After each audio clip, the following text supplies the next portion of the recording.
Here, with me. Sorry. And what did your foot look like? Backwards. I've never met him before in my life. Phillips soon learned his kidnapper, 17-year-old Joseph Clark, had an odd obsession. He pushed me back on my back onto a bed, and he grabbed my ankle and he twisted it and broke it. I asked him why. He said he was fascinated with the sound of breaking bones. Hey! So today I have for you a true crime case, and I'll also be doing my makeup at the same time. And just a bit of advice, make yourselves comfortable because today's video is gonna be a really long one. So today's case takes us to the summer of 1995 when a teenager called Ted was abducted from his Wisconsin home by another teenager known as Joe. Ted would go on to suffer 2 days of torture at the hands of Joe, who became known as the BONEBREAKER KILLER, before Ted escaped barely alive. And thank you for this request, Samantha. Now, a police investigation would later reveal that Joe had murdered at least one other teenager and he had plans to kill many more. And he was so close to carrying his evil plan out, but thanks to Ted's will to survive, he couldn't. And that's how we got to today's story or today's case. Let's start with the word in Romanian for today, which is spărgător de oase. Spărgător de oase. Spărgător de oase. Well done, guys. You just said bone breaker. Okay, so on the evening of July 29th, 1995, 13-year-old Thaddeus Phillips, nicknamed Ted, was sleeping on the sofa with his 5-year-old sister in their new home in Baraboo, Wisconsin. When someone picked Ted up from the couch, he just assumed that, it was his father carrying him to bed, which would happen quite often. Ted or his siblings would be tired and they would just fall asleep on the couch, like kids are, and their dad or their mom would usually carry them to bed. So, Ted at that point didn't really think much of it. Earlier in the day, Ted and his family all went out for dinner. His mom, his dad, and his 3 younger siblings. After dinner, they returned home, they spent some time together, and eventually his parents went to bed. Ted and his younger sister were still in the living room watching TV on the couch. After some time, they dozed off. They both fell asleep on the couch. Still half asleep, but starting to wake up, Ted got quite confused when he realized that he was actually being carried outside. He could feel the cold, but in his half-asleep state, he actually believed that whoever was carrying him outside, it must have been one of his dad's friends, who maybe had some, car problems or something else and needed his help. Being only 13 years old, in Ted's mind, it kind of made sense that his dad's friend couldn't wake him up, so wanted Ted's help instead.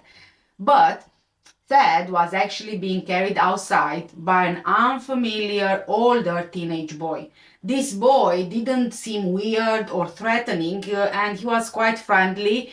It was still dark outside and Ted didn't exactly realize what was going on. He was still half asleep. Ted and his family had only just moved into their new house just a couple of weeks back, and when Ted asked this person carrying him where his car was, the person said that it was just over the hill that they were walking towards. When this person asked if Ted could help him with his car, still dazed and sleepy, Ted agreed. This stranger then asked Ted if he could run with him, so they just started running, which was kind of weird, but maybe, this stranger, he just wanted to get out of the area as soon as possible. And again, Ted was just 13 years old and he believed at that point that he was helping one of his dad's friends. After running for a while, they finally arrived at this teenage boy's house, which was around half a mile away from Ted's house. This house looked really badly run down and it wasn't really looked after, And there was trash just about everywhere. There was old food scattered throughout. There were dirty dishes everywhere. And very quickly, Ted realized that this wasn't a friend of the family, but Ted didn't panic. He wasn't scared, and he didn't quite feel that there is any reason for him to be scared. The stranger told Ted that he lived there with his brother as they went into the house. Once there, the boy said that his name was Joe and he would soon throw a party. He said there will be other people joining the party soon, and when mentioning a couple of names, Ted knew these boys either from the neighborhood or from his school, so he didn't really think much of it.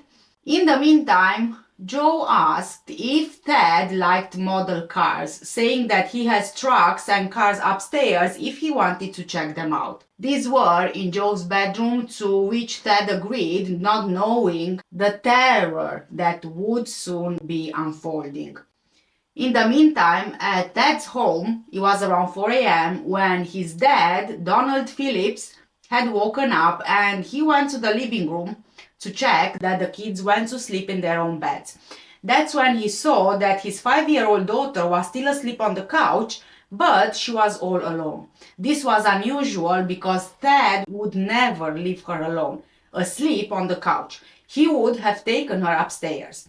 So Donald, he has no idea what the hell is going on at this point. He starts looking around and he notices that Ted's shoes, his sneakers, were in the exact same place where he had left them in the evening, which was confusing to Donald. That meant that Ted, wherever he went barefoot, which again didn't make sense to Donald because Ted just didn't do that.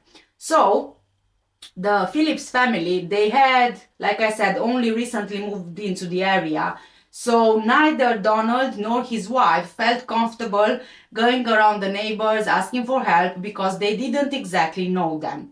Okay, before we move any further, I just want to give you a quick disclaimer. I mean, I was really struggling when I did my research on this case, so I just want to give a quick disclaimer that some of the dates might not be accurate, in particular the years, because I found conflicting informations from various sources and articles. So again, I do apologize if I'm getting any of the dates wrong, especially the years. Okay, so moving back to the case. So we know that Ted's parents, they became really concerned, but they didn't really want to ask the neighbors for help because they barely knew the neighbors. But they both started to grow really concerned. They just couldn't find Ted anywhere. They spent the whole morning searching for him in all of the places that they thought he would go. The Baraboo swimming pool, the Columbia County Fair, even the camping spot at the Baraboo River. They essentially spent the whole day searching for Ted, but he was nowhere to be found. So Donald Phillips decided to call the Baraboo police to report Ted missing. Donald would later say that he could have saved Ted from so much torture only if he would have knocked on Joe's door, because Donald went to some neighbors searching for Ted, but he didn't go to Joe's house. He never thought that Ted would go there. So back to Joe's house. Once Ted was upstairs in Joe's house, Joe would show his true colors. Unknown to Ted, Joe took immense pleasure in breaking bones. In particular, in hearing bones breaking and then fixing them so that he could break them again. So now I guess you kind of get why he was nicknamed the BONEBREAKER KILLER. Joe, who was 17 years old at the time, grabbed Ted and threw him on a dirty bed, then jumped on him and grabbed him by the ankle. He then began twisting Ted's foot around his leg until the bone above his ankle snapped and splintered. Immediately after this attack, Joe sat on the bed next to Ted and buried his face in his hands, as if at this point Joe was kind of feeling guilty about what he just did, but Ted was already by this point in survival mode. Although in shock and confused by what was happening, he tried to escape. The adrenaline just kicked in and he ran out of the room and down the stairs. As he was running, he could feel the broken bones of his ankle slide further up his leg, rubbing against the other bone in his leg. Ted, however, made it through the living room and halfway through the kitchen before, sadly, Joe caught up to him. The torture inflicted on Ted was severe, continuing for hours at a time. It seems that Joe would torture Ted just to get out his frustrations. For example, Joe's car wouldn't start, so he twisted Ted's legs until they splintered, then he broke his knees and even jumped on his chest. When Ted tried to fight back or to escape, the torture became even more brutal. Joe pushed a pillow over Ted's face to suffocate him. This abuse would take place for approximately 43 hours. After the initial attack, which broke Ted's leg near the ankle after catching up to him, Joe wrapped his arm around Ted's neck, putting him in a chokehold, and then dragged him back to the living room and threw Ted on the couch. But Ted wouldn't give up so easily. He was trying to figure out how he could escape. He started talking with Joe, trying to kind of be his friend, saying that he wouldn't tell anyone what happened, and he would just say that he tripped over a table and that's how he got injured. But Joe said that no one would believe this story. As the night turned into morning, Ted asked Joe if he could call his parents, just to let them know that he was okay. To his surprise, Joe agreed. So Joe handed him a phone, and Ted, he tried calling, only to realize that the phone was actually disconnected. It wasn't just physical torture inflicted by Joe, but also mental torture. Joe just laughed and he just enjoyed watching the hope drain from Ted's face and his eyes. Ted even tried to reason with Joe, asking him why he would do this. But what Joe said was completely shocking. He told Ted that he enjoyed the sound and the feeling of bones breaking when he would make this happen. He even said that he did something like this before, and he described how much he loved doing it. Ted also asked him why didn't he do it to himself, and Joe said that he tried to do it actually, but he could never get the angle right to break his own bones, which, guys, this is just completely insane. It's insane. After Joe threw Ted on the couch, Joe grabbed Ted's right leg and began to force it up towards his head. He put all of his weight on it, and Ted's leg was over his head when his femur snapped. Now, just to give you an idea of the force needed to do this, the femur is considered to be the strongest bone in the human body, the largest and the thickest bone, protected by layers of muscle surrounding it. It takes around 4,000 newtons of force to break the femur, which is around 900 pounds of force. The majority of femur breaks seen by physicians are from traumatic accidents such as car accidents. Hopefully now you can better understand the force needed, but it wasn't just the bone breaks either. Joe would also punch and kick Ted. They were just constant blows. Ted would later say that he didn't feel any pain from it. It was just a loud pop. But right after breaking his leg, something happened. It was as if a switch flipped, and Joe suddenly behaved just like a normal person, as if nothing even happened. So after a few hours of watching TV, Joe carried Ted back upstairs to the bed. Ted was fighting back the whole time, hitting Joe in the back of the head and trying to punch him. This only made Joe angrier, so Joe got on top of Ted with his back towards his face. He grabbed Ted's left ankle and he began to twist and twist and twist and again until the ankle snapped and splintered. Ted described it like twisting a rubber band. Joe told Ted not to scream or to fight back, otherwise he will break his neck or his back. Joe would also hold a pillow over Ted's face, or he would force Ted to hold the pillow himself. Ted fully believed that Joe was capable of breaking his neck or his back. He already broke his leg and both of his ankles, so Ted at this point, he had no reason not to believe him. Throughout all of this, Ted refused to cry. He wouldn't let Joe know how scared he was. Throughout the day, Joe would leave the house and he would go outside to try and get his car started. After each time, Joe would go back into the house, up the stairs, complaining about the car, taking his frustrations out on Ted by inflicting even more pain and more damage. After each torture session, Joe would pretend to administer aid to Ted. He had loads of white socks that he would put on Ted's feet, trying to make casts. After getting the socks on, it was like the switch would flip again, and Joe would just behave normally again. Joe also put leg braces on Ted and forced him to walk around. He forced Ted to walk to where the stairs were and stand at the top of them.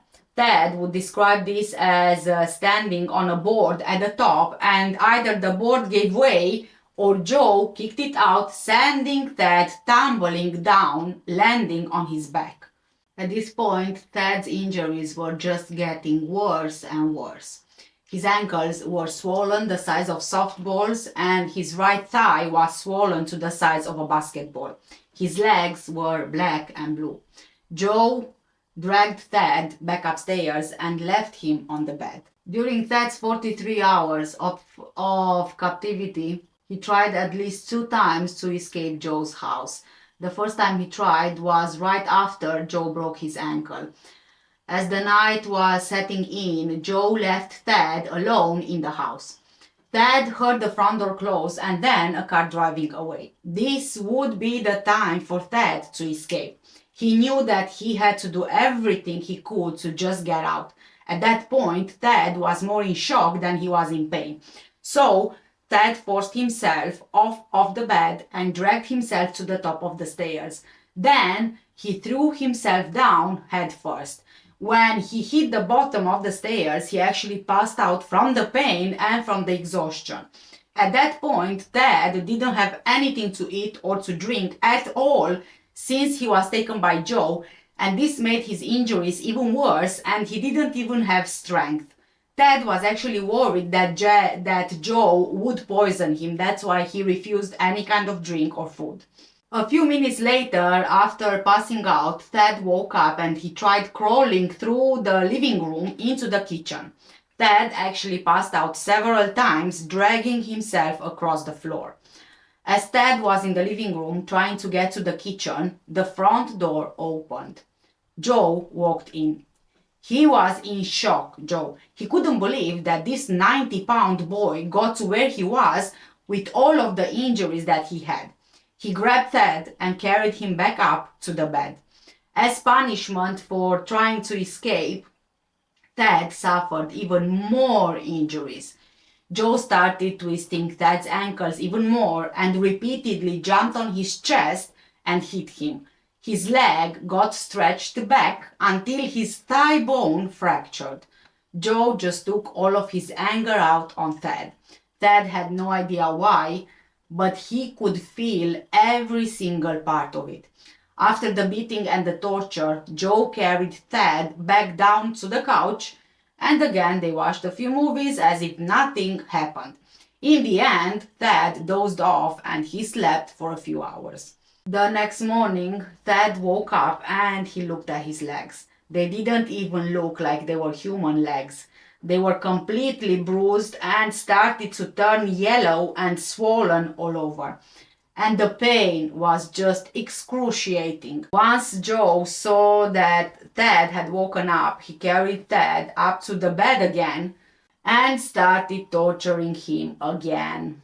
Every few hours he came back to torture him even more. At one point, he grabbed Ted's left leg and he started twisting at the knee. Because of this, the knee snapped and was facing backwards. Backwards. Can you guys just imagine? Backwards. Ted couldn't do anything to stop this. He even said to himself that there was no way he was walking out of the house. The second time that he tried to escape, Ted managed to crawl down the stairs and into the kitchen before Joe returned home with his girlfriend. They were watching TV in the living room as Ted hid in the kitchen, but as soon as Joe's girlfriend left, he again found Ted. After his second attempt at escaping failed, Ted would be locked in a closet whenever Joe left the house. In between the attacks on Ted, Joe actually pretended that they were friends. When he took breaks from torturing Ted, Joe would just carry him to the couch so that they could watch movies together, and he would have conversations with Ted as if, nothing happened. Joe would talk about his family, about his car, how he lived with his brother in his dirty house, and his girlfriend who was in the house at the same time that Ted was being held captive. But the most shocking revelation came when Joe told Ted that he had already murdered 2 other boys. And this actually gave Ted a bigger motivation to try and escape, because he knew what would happen if he didn't, and he wanted people to know that Joe killed 2 boys. Apart from pretending to be Ted's friend, Joe would also switch between torturing Ted and giving him care, looking after his injuries. After Joe would finish a session of breaking Ted's bones, he would take white socks and rub them over Ted's broken legs until they became padded. Joe also forced Ted to wear leg braces and try to walk around before starting another series of torture. Ted later said that Joe would stomp on his broken bones after tending to his wounds. A few hours later, as the sun set once again, Joe was planning on going to a party. By this point, Ted made 3 different attempts to escape, but he was caught each time, resulting in more severe beatings. This time, however, Joe decided that he didn't want to take any chances, and so he carried Ted over to the closet in the bedroom. He threw him in and he then locked the door. So now is July 31st, and as Ted laid there in the closet, he heard the front door close and a car driving away. Ted knew that he had to get out of that house. He could feel that his body was slowly starting to give up. This day was one of his younger brother's birthdays, and all he wanted to do was to be home with his family. So in this closet, Ted was looking for something to escape with, a tool or, something which could help him. Luckily, Ted found an electric guitar, so he grabbed it and he started beating at the door with it, praying that it would break something which would allow him to get out of that closet. After repeatedly beating on this door, the door finally gave way and Ted was able to unlock the handle and just get out of there. Again, he crawled from the bedroom closet, across the room and into the hall to the top of the stairs. He threw himself down head first, and then he passed out at the bottom of the stairs. He was completely exhausted. He passed out multiple times because of his weakness and the excruciating pain that he was in. But Ted was just determined to escape. Using everything he had, he dragged himself through the living room and into the kitchen, passing out a few more times in the process. Once he got to the kitchen, he saw a phone on the wall which he knew worked because earlier in the night he heard Joe talking to his girlfriend about going to the party. He needed to reach this phone so that he could call for help.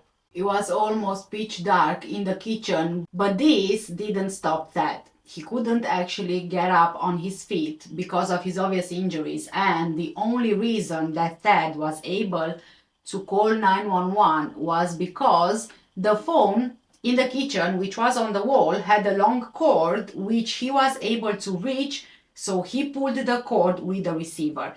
Ted was actually quite lucky that the phone's keypad was on the receiver and it wasn't on the wall.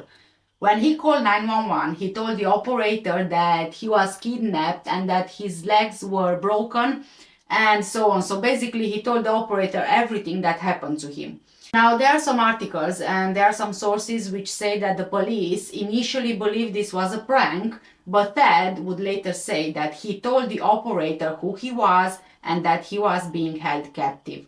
He remembered enough from walking to the house that he could give them a general idea of his location, and he was also able to give them Joe's name. Ted then said that the police knew where he was straight away, and they also knew who Joe was because they dealt with him in the past. So police went to Joe's house and they actually managed to find Ted. He was disoriented, suffering from severe dehydration, with broken legs, broken ankles, broken bones, and even more injuries. The first responders, they rushed Ted to St. Clair's Hospital and he was immediately taken in for surgery for his broken legs. The doctor said that they tried desperately to save his legs.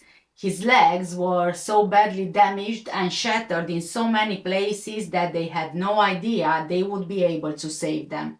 Meanwhile, Baraboo police waited for Joe to return home. And he did. So police arrested Joe, they took him into custody, and from there they started searching his house. They looked for any indication of previous victims, but instead they found evidence to suggest that Joe intended to capture and torture even more boys. The sheriff deputies transported Joe Clark to a juvenile detention center and they sat down for an interview with him. But at no time during the arrest interviews did Joe Clark become forthcoming or honest with anybody. Initially, Joe was held on kidnapping charges, which gave detectives a bit more time to investigate other potential charges. According to Joe, on previous occasions, he did look through Ted's yard before going to the house after midnight on the 29th of July. After seeing that the Phillips car wasn't at the house, assuming that the parents were not home, that's when he decided to go in. So Joe was actually stalking the family. Joe said that when he showed up at the house at midnight, the door was unlocked, so of course, Joe took this as an open invitation and he just went in the house. That's how he found Ted sleeping on the couch with his 5-year-old sister. And we know the rest. According to Joe, he assisted Ted off the couch, but he essentially kidnapped Ted. But beyond that, Joe said that he conveniently blacked out. He just doesn't remember anything. He didn't remember anything of what happened over those 2 days. Yeah, like I said, very convenient. And perhaps a plan for a future plea in his trial. Back at the hospital, the Phillips family were relieved that Ted had been found and they went to the hospital to check on him. They were shocked to discover that doctors were trying to put rods, pins, and stabilizers in Ted's legs. The parents had absolutely no idea what Ted just went through. The doctors were now thinking that they might need to amputate Ted's legs, and they just had no hope of saving them. This would have been devastating for Ted because he just loved sports. He was an active teenager. In the meantime, Ted's father, Donald, talked to the police. He told police that he never heard of Joe Clark. As far as he was aware, Ted wasn't even friends with him, so this must have been just a random attack. For some reason, Joe must have just snapped, but Donald had no idea that Ted wasn't Joe's only victim. Back at Joe's house, police found a school notebook which listed names of over a dozen local boys, including some boys that Ted knew.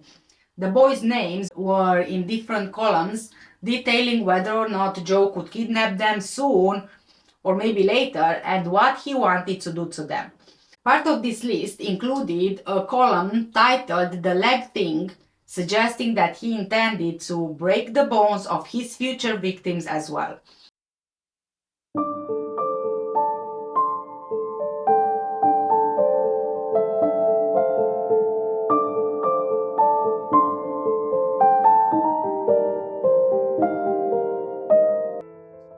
Really really new to me because my mom and dad carried me to bed when I'd fall asleep. I don't know what I was thinking. I don't know why.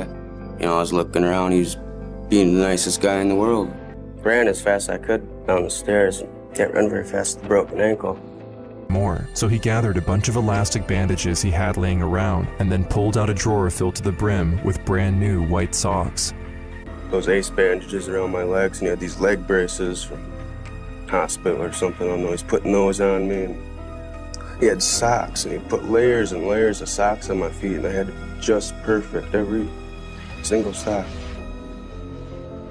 Ted Phillips would later testify that Joe Clark had told him about murdering a boy called Chris just the year before. Police were then able to link his testimony to the murder of 14-year-old Christian Steiner, who had gone missing from his home on July the 4th, 1994. Christian A. Chris Steiner was born on 19th of November 1979. On the morning of July the 4th, 1994, he had a shift at his new job, and when his parents went to wake him up at 6:15 a.m., he was nowhere to be found. Chris's father, George, told police that he checked on Chris that night at 10 p.m. and he was fast asleep in his bed. This would be the last time that anyone would see Chris alive. An investigation of the house found that the screen to a ground floor bedroom window was slashed. This was actually Chris's older brother's room. His brother was staying out for the night. Muddy footprints were also found throughout the inside of the house, and the ground floor patio doors were unlocked. George and Catherine, Chris's parents, along with the police, initially agreed that this was simply just a case of a teenage boy sneaking out to a party or sneaking out to see a girl. This was the 4th of July weekend, so it wasn't that unusual, although it was very unusual for Chris to run away. As the hours turned into days and Chris didn't make it back home, the sneaking out didn't really make sense anymore. Police then came up with another theory that Chris had run away. But his parents didn't agree with this theory at all. They knew their son and he was really excited about his new job and everything was fine at home, so he had absolutely no reason to run away. On the 10th of July, with no updates in the investigation, a body was found in the Wisconsin River, and the dental records would confirm that it was sadly the body of Chris Steiner. At this point, the body was badly decomposed and bloated from being days in the water, and police had no idea how Chris ended up in the river. The cause of his death was listed as drowning and the manner as undetermined. And this is how it would stay until 1 year later, when Ted Phillips became an example of strength and determination. After Ted's testimony about what Joe had told him, investigators were eager to find out more. So, Christian's body was exhumed and the second autopsy was performed. This time, they did an X-ray, and after an X-ray, the coroner reported that Chris suffered broken knees and broken ankles, very similar to the injuries that Ted had. The findings of the second autopsy and their implications came as no surprise to Kathy Steiner, Chris Steiner's mom. She always suspected Joe Clark. She had said that he was the last one to speak with Chris that night. Joe wanted him to go somewhere with him, but Chris refused. Joe also knew that Chris's brother was not going to be home that night, and that's why he broke through the brother's room. According to Kathy, Chris's mom, Joe would be hanging around her son a lot in the days before he disappeared. And Joe was just very domineering, and he would usually hang around younger boys because he could bully them.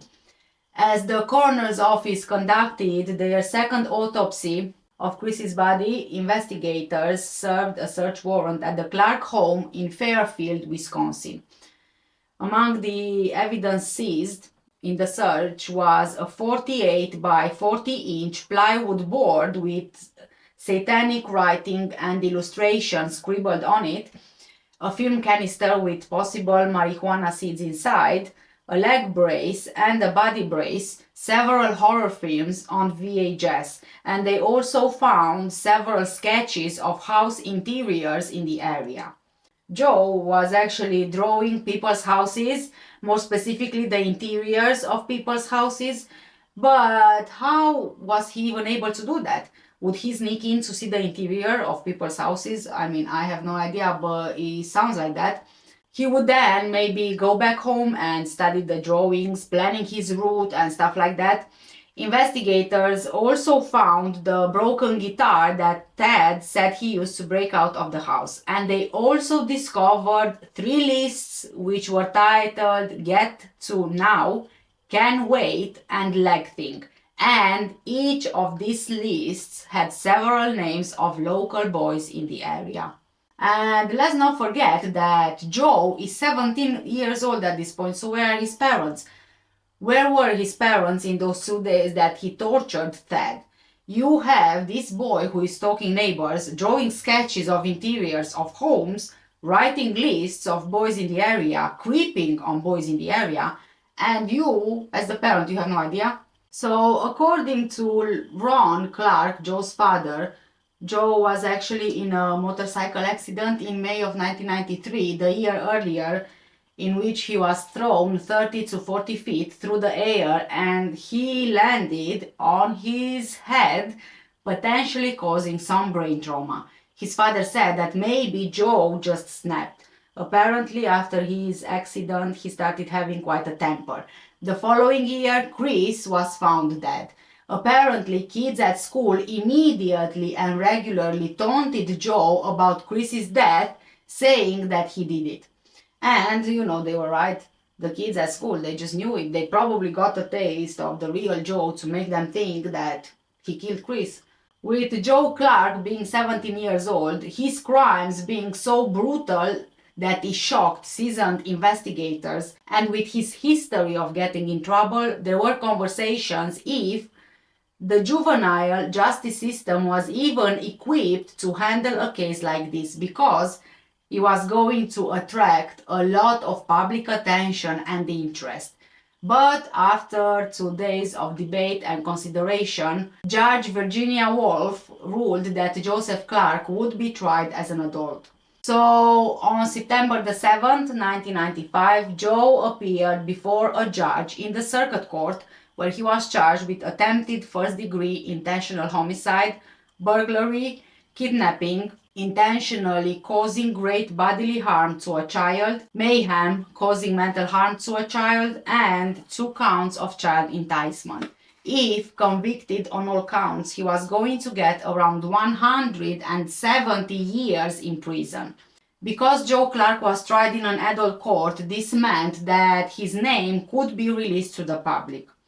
This made people very interested in this case. What could motivate a 17-year-old to commit such brutal acts? And then Joe Clark went to trial. During her testimony, Joe's mother, Bertha Clark, told the jury that Joe was genuinely distraught over Chris Snyder's death and it caused a noticeable change in him. Basically, his parents didn't really believe that he was the one who killed Chris. According to Joe's parents, the harassment at school became so bad that they actually had to withdraw Joe from Baraboo High School before he was even able to finish his senior year. And when they pulled him out of school, he worked a few entry-level farm jobs. And he also worked at a local restaurant as a dishwasher for a while, as a cook as well. So, his parents were kind of trying to find excuses for him. But Joe had a violent, antisocial behavior. It's just unbelievable that everything happened in their home and they didn't know. I mean, how is that even possible? It seems that on the evening of Ted's abduction, Joe's parents were visiting their daughter in Portage and they weren't planning to return until the following day. So they left Joe alone in the house for most of the weekend. Joe's father even defended their choices to reporters, saying that Joe was 17 and it wasn't illegal to be left alone, Plus, they also checked on him. They called Friday night, so it wasn't like they were out of touch with him. But according to investigators who conducted the initial search of the Clark home, the house was in a state of big disarray when they arrived. The kitchen was just full of beer bottles, and when they looked in Joe's personal journal, which was taken into evidence, he detailed his parents' extreme alcoholism. At one point in his diary, he said that his mom and dad were downstairs getting drunk again. So, if that's the case, and Joe's parents were abusing alcohol, that would explain the state of the house and also the fact that they were not aware of the weird and also scary things that Joe was doing.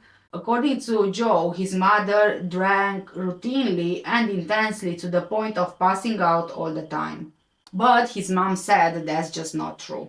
She never drank to the point of passing out. But then on the other hand, we also know that people who abuse alcohol, they will never admit that they have a problem. The press and the public at this point are speculating on Joe's possible motive and the circumstances which led him to become a monster.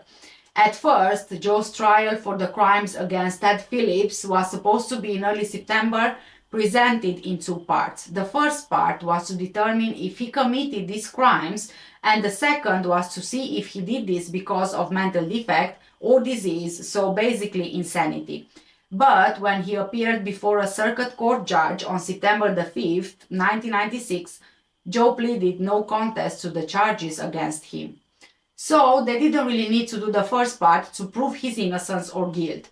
Pleading guilty means that you admit you committed the crime, whereas pleading no contest means that you accept the conviction but avoid an admission of guilt. So basically you're not saying you're innocent, but you're not saying you're guilty. So now they had to determine if Joe was mentally incapacitated when he abducted, tortured, and attempted to kill Ted Phillips. The trial to determine his competency began on September 16, 1996.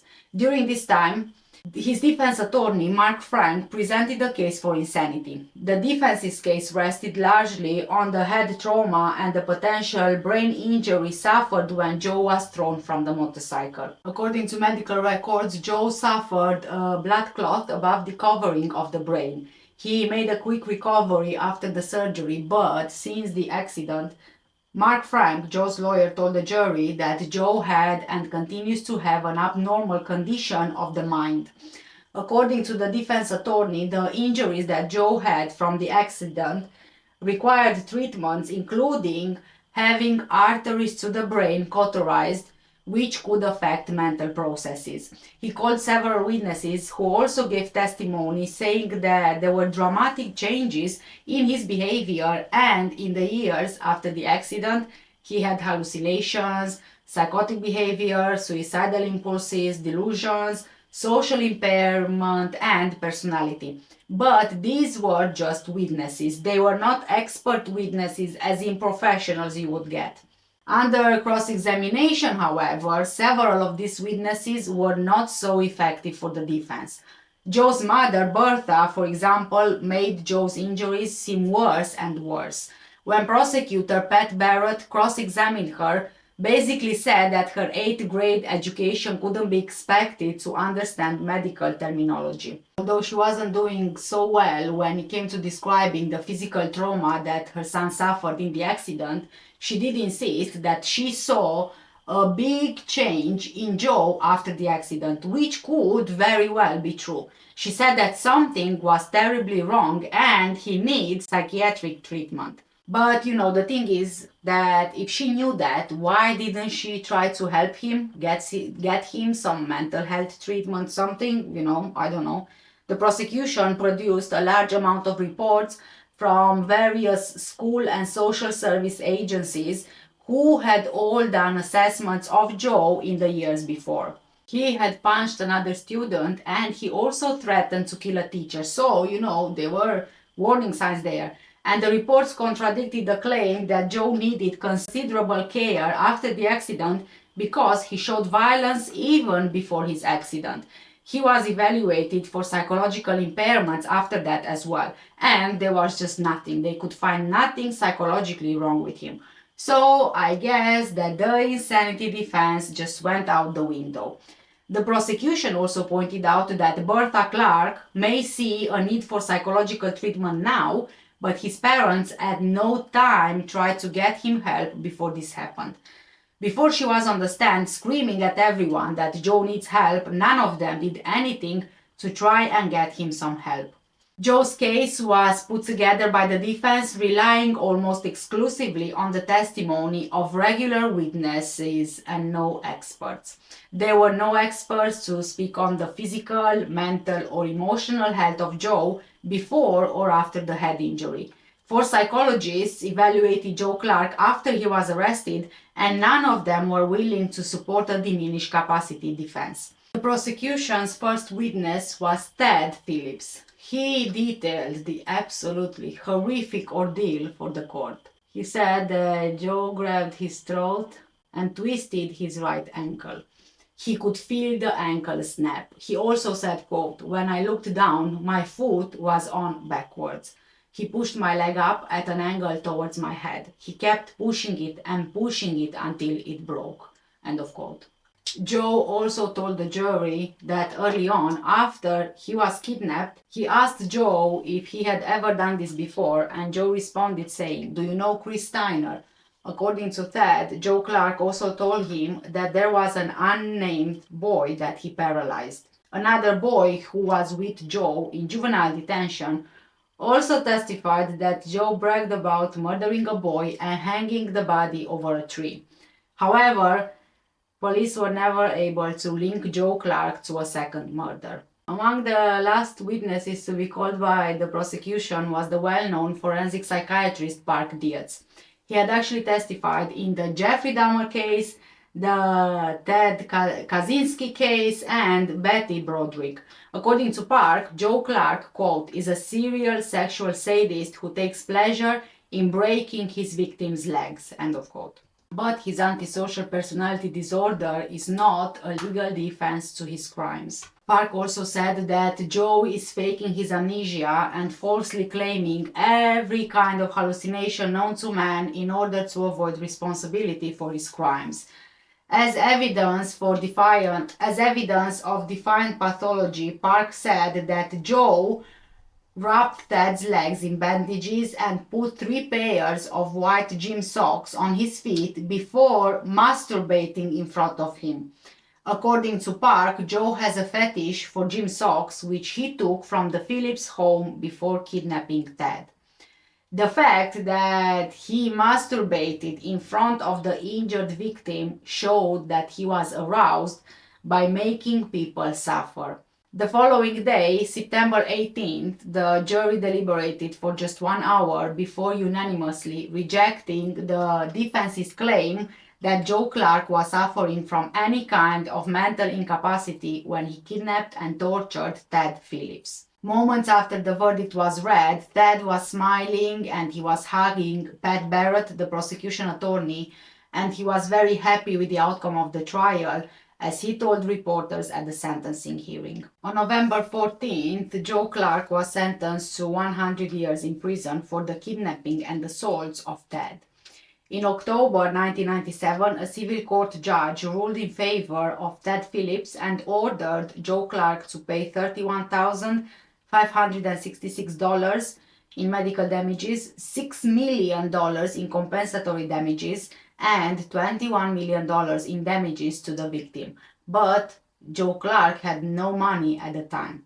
So the judge ruled that she was going to allow him to make money from the case so that he could pay the money back. She said, given the sensational nature of this case, it's entirely possible that the defendant could reap some financial gain through media coverage in the future, and any earnings would go to Ted, which is really weird. Really weird. Now, moving on to the murder trial of Christian Steiner, Joe Clark had been among the small number of potential suspects that had been interviewed following the discovery of Chris's body. Chris's parents strongly suspected him being involved in their son's death from the very beginning. Investigators' suspicions only grew following Joe's arrest the previous year. A second autopsy of Chris Steiner's body had shown injuries that were so similar to Ted's injuries. And then Ted's testimony that Joe had just admitted to him that he did it. Less than a week after the verdict was read in the case against Joe Clark for the attack on Ted Phillips, Mark Bennett announced that he will be filing criminal charges against Joe Clark for the murder of Christian Steiner. Mark Bennett was either the judge or a lawyer, I'm not really clear on this. In a press conference a day later, he mentioned the testimony collected during the Ted Phillips investigation, but he said that they do have other evidence as well. After the press conference, Ron and Bertha Clark, Joe's parents, they spoke out against the Columbia County District Attorney's Office. They accused investigators of misrepresenting the facts of the case. And they said, quote, "We are talking about two kids who got in a fight. The police made up the rest of the story," end of quote. Even after Joe's conviction, his parents still believed their son was being unfairly accused of murder, and they said that he's only accused because he was seen with Chris the day he disappeared. The preliminary hearing was due in early October, and Ted Phillips was going to be the state's main witness in the case. Even though they had other evidence, his testimony was the key to prosecuting the case. But a few days before the hearing was supposed to start, Ted Phillips got into an argument with another boy, which resulted in the boy shooting Ted in the shoulder. According to the shooter, called Michael, Ted and a friend threatened to kill him, and they went into his home without permission, so he shot Ted in the back. Ted recovered by the following month.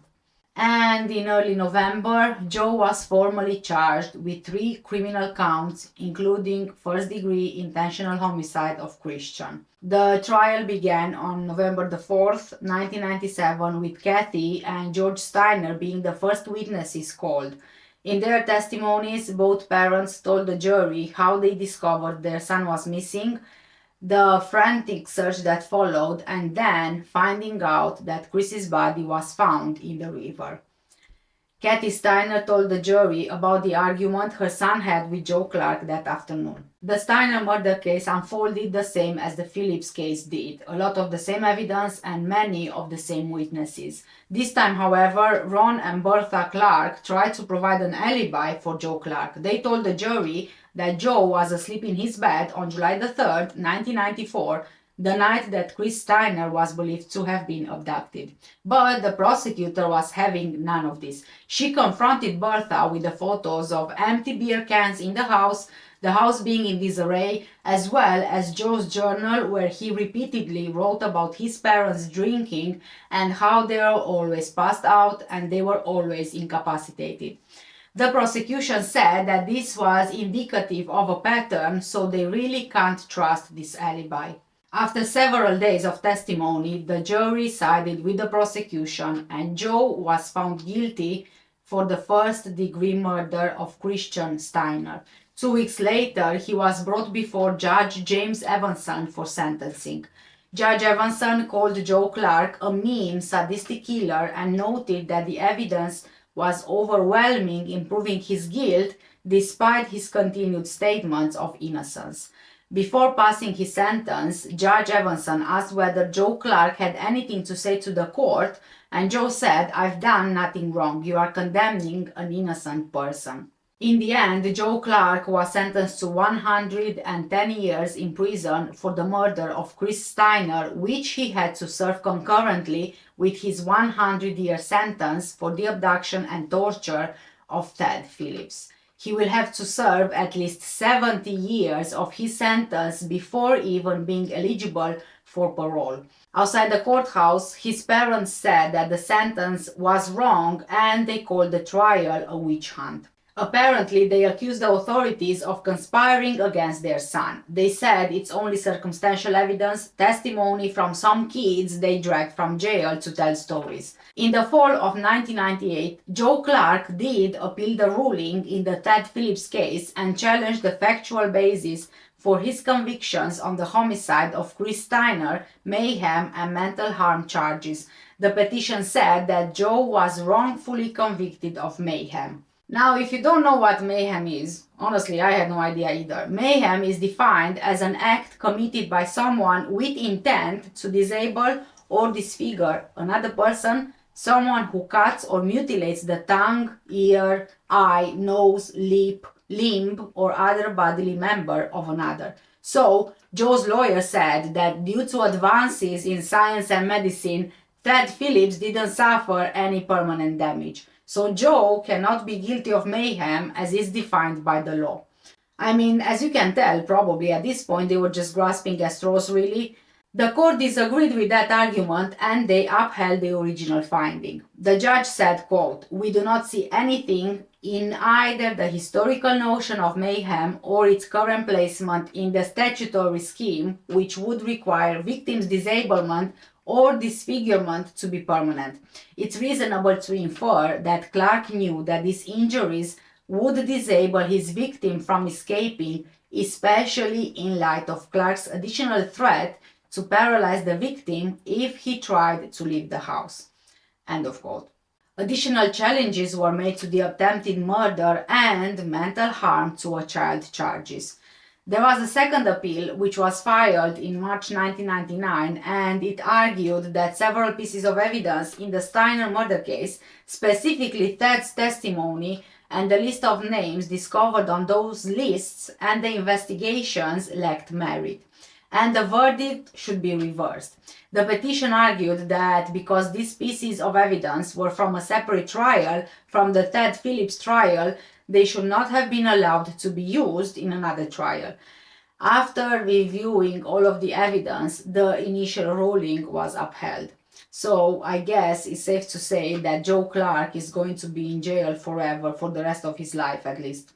To this day, Joe Clark maintains that he has no memory of what he did to Ted and claims that he is innocent of Christian's death.